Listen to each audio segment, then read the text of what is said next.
Eu vou começar falando um pouquinho sobre o dinheiro, porque muitas das vezes a gente cria um tabu sobre esse assunto e não quer falar abertamente com os outros, sendo que às vezes os outros podem ajudar. A gente precisa do dinheiro, é algo necessário para nossa sobrevivência. E eu acho que para a gente economizar ele, a gente tem que ter um objetivo claro, porque quando a gente tem esse objetivo, economizar se torna estimulante. A gente pensa na sensação de ter aquele objetivo em mãos, de ter aquilo na nossa frente. Nós temos que ter cuidado com os elementos sabotadores, que às vezes pode ser nós mesmos. A gente pensa, ah, nossa, esse mês eu trabalhei tanto, eu posso comprar tal coisa para mim. E às vezes isso é verdade. A gente precisa às vezes de um presente para a gente conseguir continuar naquela carreira ou naquele caminho que a gente está traçando. Só que nós não podemos confundir isso e nos dar presente constantemente, porque isso acaba com o nosso dinheiro. Nós precisamos calcular todos os nossos gastos, desde estacionamento até tênis, tudo, tudinho, tudo na ponta do lápis. E a gente não pode controlar a emoção com o dinheiro. Eu posso falar sobre isso porque eu controlo atualmente a minha emoção com a comida.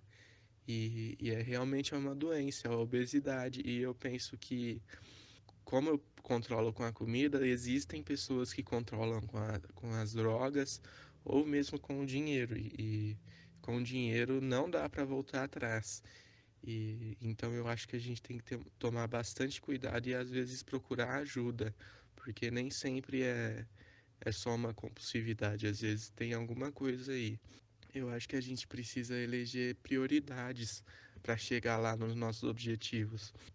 Eu acho que a gente precisa pesquisar bastante, porque sempre é mais barato, ou sempre há uma promoção, ou às vezes você nem precisa disso. Às vezes dá para você fazer em casa mesmo, sabe? E pode ficar legal. Nem sempre que você faz em casa é de uma qualidade inferior à que tem no mercado. E eu acho que para você chegar lá, você tem que ter uma conta e uma corretora. Eu, por exemplo, uso a Clear, que é da XP Investimentos. Eu não gasto um centavo para investir em uma ação ou num tesouro direto, e eu só ganho com isso. Então, fica a dica aí para quem quer começar, eu indico a Clear. E a gente também tem os 5 Qs do consumo consciente, né? Que é sempre quando você vai comprar algum produto, você faz essas perguntas: o que você quer? Para quê? Quanto? Quando? Esse quando é para quando você quer? Será que você quer para agora? Será que você precisa para agora? E quem vai pagar? Você pode dividir esse gasto com outra pessoa? Então, tem a conclusão. A responsabilidade é toda sua, sabe? Ninguém vai fazer nada por você. Você tem que tirar isso de dentro para fora e não de fora para dentro.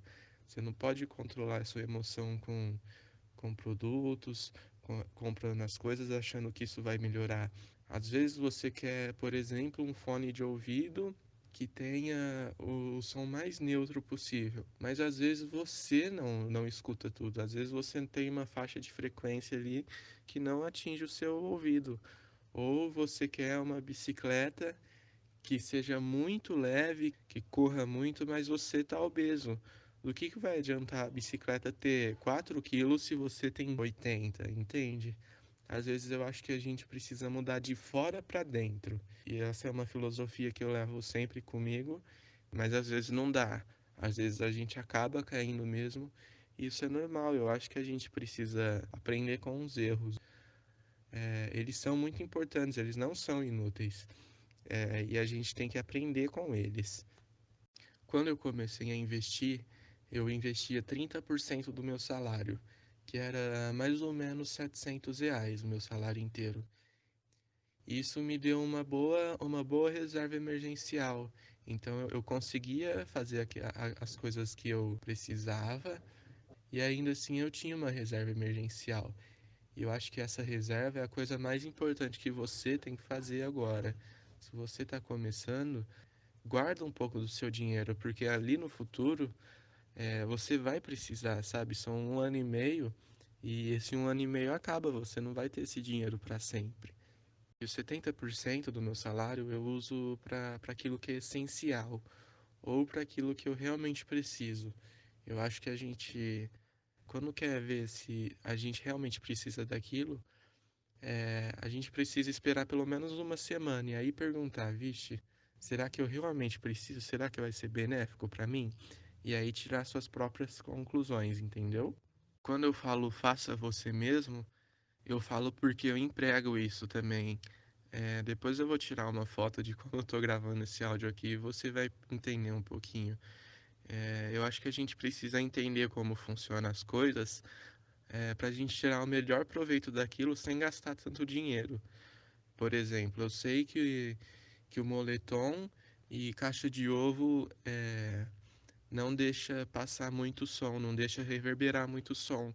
Então eu fiz um mini estúdiozinho aqui em casa e tô usando o microfone do celular mesmo, e tá numa qualidade que eu acho que é muito boa, que às vezes você não consegue mesmo com um microfone mais caro ou com aquela espuma que reduz o som. E no grupo a gente tem um exemplo de uma pessoa que usou esse dinheiro para ir morar com um noivo, que é a Lidiane, que não conseguiu mandar o áudio, então eu tô falando por ela. Ela falou que usava o dinheiro do jovem aprendiz para pagar o curso de enfermagem dela e para morar com o noivo, que ela já tá faz bastante tempo. Bom, eu gostaria de falar um pouquinho sobre a importância de guardar dinheiro, principalmente porque a gente só pensa nisso quando tá precisando do dinheiro, quando a gente quer comprar alguma coisa e percebe que não tem o suficiente. Eu lembro logo quando eu consegui meu primeiro emprego. Eu ganhava muito pouco, não passava de R$ 200 por mês, mas para quem estava começando já era alguma coisa, eu estava bem satisfeita. Só que eu só gastava com porcaria. Eu sinceramente não me lembro de ter comprado alguma coisa útil naquela época, mas eu sempre tive a consciência do quanto eu ganhava e do quanto eu podia gastar.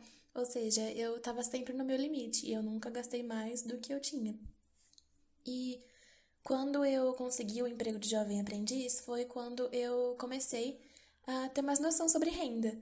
Nos primeiros meses eu tive dó de gastar o dinheiro porque eu não estava tão acostumada a ganhar tanto, mas depois eu fui criando necessidades das quais eu não precisava e comecei a gastar mais. Até que alguns meses depois do contrato ter começado, eu pensei em usar o dinheiro de alguma forma que fosse benéfica para mim.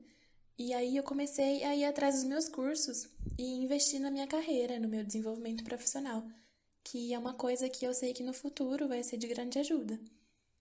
Mas até então não estava sobrando muito dinheiro no final do mês, porque eu estava pagando os cursos. E o que sobrava, eu me sentia na necessidade de gastar comigo. Eu pensava, poxa, eu já estou investindo em mim, nas coisas que eu preciso, eu acho que eu posso pegar esse dinheirinho, comprar uma porcaria, gastar no iFood. E hoje, infelizmente, eu percebo o quanto esse dinheiro vai fazer falta, principalmente agora que a gente está chegando no final do contrato. Mas ainda bem que no final, nos últimos meses, eu consegui guardar uma quantia boa. E um pouco disso eu acho que eu devo à quarentena, porque eu percebi que eu não tô gastando tanto quanto eu gastava antes, já que as lojas não estão abertas. E o que eu tô gastando tá sendo tudo online e com coisa útil. Coisas que provavelmente antes da quarentena eu não teria o dinheiro ou a disposição para comprar ou para fazer. Como por exemplo, eu reformei o meu quarto do zero. Não ficou barato, mas era uma coisa que eu estava precisando e foi muito satisfatório gastar com uma coisa para suprir uma necessidade que eu tinha há muito tempo e foi completamente diferente do que gastar com as coisas que eu só precisava no momento que depois ia passar. E eu fico pensando bastante nisso, porque na maioria das vezes a gente não dá o devido valor ao dinheiro, a gente não considera o esforço que deu para ganhar e acaba gastando com coisas fúteis que com certeza vai se arrepender algum dia.